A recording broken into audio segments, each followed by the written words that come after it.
les opposants. Mon cher Daniel, je vais me répéter. En réalité, je venais de le dire ici.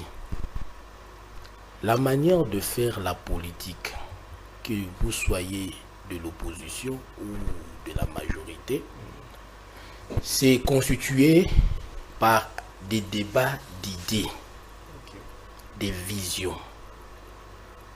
Je pense que l'UDPS, le régime actuel, est en train de récolter ce qu'il a sémé pendant ces 32 ans de lutte.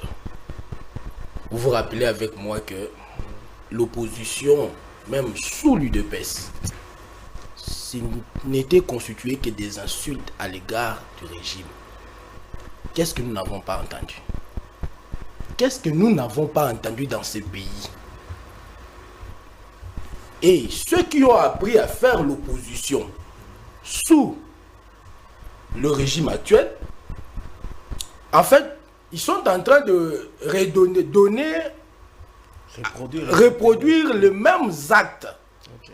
Les mêmes actes. Nous n'avons entendu que des insultes. Ici, j'ai donné l'exemple des élections. Parce que la démocratie que nous avons choisie comme mode de gouvernance, la démocratie, dans une démocratie, les libertés fondamentales sont garanties et doivent être garanties. Les libertés fondamentales, c'est-à-dire la liberté d'expression, la liberté d'opinion. Mais cela ne signifie pas libertinage. C'est ça que les gens doivent comprendre. Je dois comprendre que ma limite, ma liberté a comme limite d'abord les lois du pays. À part les lois du pays, la liberté de l'autre constitue également une limite. Mais dans notre pays, vous n'entendrez jamais, dans un plateau de télévision comme celui-ci, autour d'une table, les jeunes discuter des idées pour faire avancer le pays. Que vous soyez de la majorité ou de l'opposition, vous n'entendrez pas. Il n'y a que des discours de haine, des insultes qui envahissent notre société. Revenons dans le cas qui nous concerne ici, le cas du président Seth Kikouni, qui je salue. Moi, je l'ai dit dans une émission précédente, je serai à la place du président de la République, des services de l'État. J'arrêterai Seth Kikouni. Je le ferai arrêter. Okay.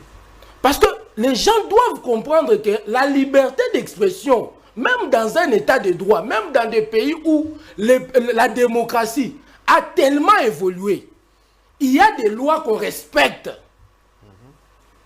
Il y a des lois qu'on respecte.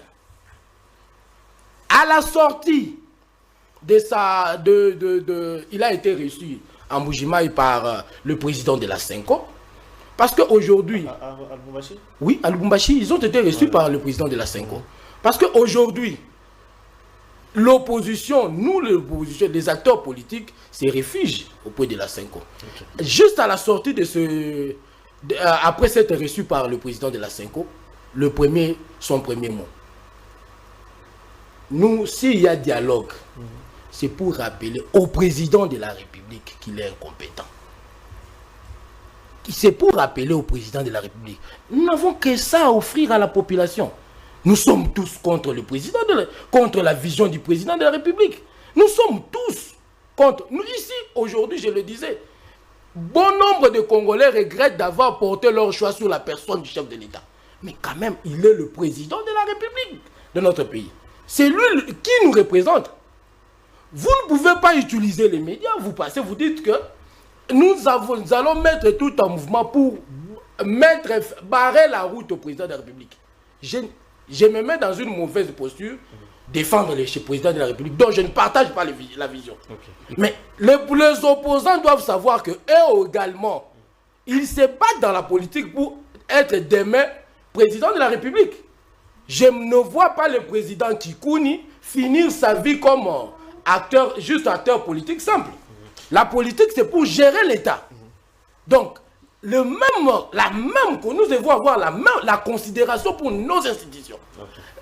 Élevons le débat sur la vision du pays. Qu'est-ce que vous reprochez à cette Kikouni avant de nous moi, j'ai donné mon opinion, je ne partage pas son discours après s'être reçu par le président de